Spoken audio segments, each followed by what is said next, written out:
É, Me porque relembra por aí. se fala muito de como a imprensa tem sido crítica em relação a Bolsonaro nesses tempos, Ah, né? o Mas quando chegar ali antipetismo. na reta final de ser Bolsonaro e Lula, essa mesma mídia não vai preferir apoiar Bolsonaro?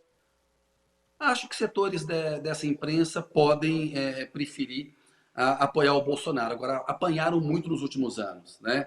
Eu Sim. até brinco que são democratas de pandemia. Precisou haver uma pandemia, 600 mil mortes no país, mais de 21 milhões de casos, né?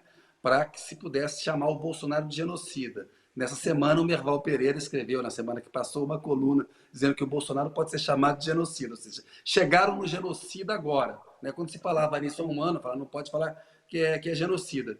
Eu acho que essa imprensa ela apanhou muito com o Bolsonaro e aquela estratégia da escolha difícil, a falsa equivalência que foi feita entre o Haddad e o Jair Bolsonaro, entre o PT e o bolsonarismo, acho que será mais difícil. Eu acho que em 2022 não vão se repetir as condições para fortalecer o antipetismo como aconteceu em 2018. É mais ou menos o que aconteceu. Eu morei no ano passado nos Estados Unidos, acho que acontecerá em 2022 no Brasil, mais ou menos o que aconteceu em 2020 nos Estados Unidos, guardadas as diferenças. Em 2016, o Trump era um candidato que podia se vender como outsider, fora do sistema.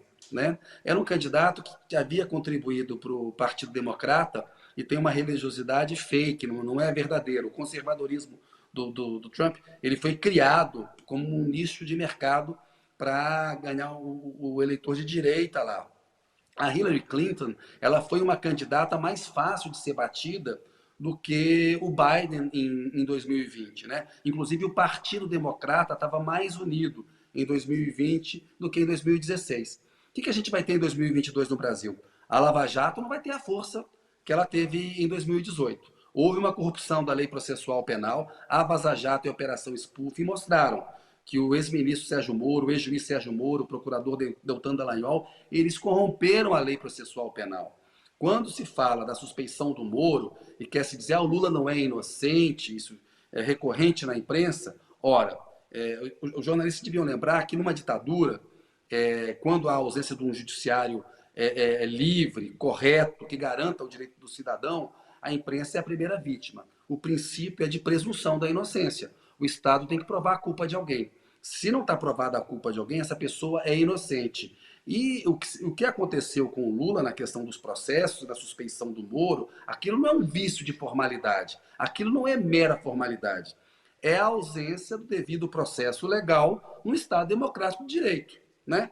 É o principal garantia que todo cidadão tem que ter. Que, se acusado, ele terá o direito a um devido processo legal. A imprensa deveria valorizar mais isso. Esse caráter udenista da imprensa, que apela muitas vezes ao antipetismo, e por isso que eu digo que até uma franja pode voltar a se comportar como em 2018, mas eu acho que a maioria está meio gato escaldado. Não vejo uma facilidade para se repetir o antipetismo com tanta força, a Lava Jato com tanta força, e o Bolsonaro, como o Trump em 2016, terá o passivo da pandemia, como o Trump teve, foi decisivo para a derrota dele, e de um governo real. O governo Trump foi um governo ruim, né? A economia estava indo bem, como uma herança do Obama. Na pandemia, ele errou ao boicotar medidas de quarentena, por exemplo, como o Bolsonaro fez aqui. O Bolsonaro conseguiu ser pior do que o Trump, porque o Trump não boicotou a vacina, não negou a vacina. O Bolsonaro chegou a negar a vacina durante um tempo. Então eu acho que a gente pode, em 2022,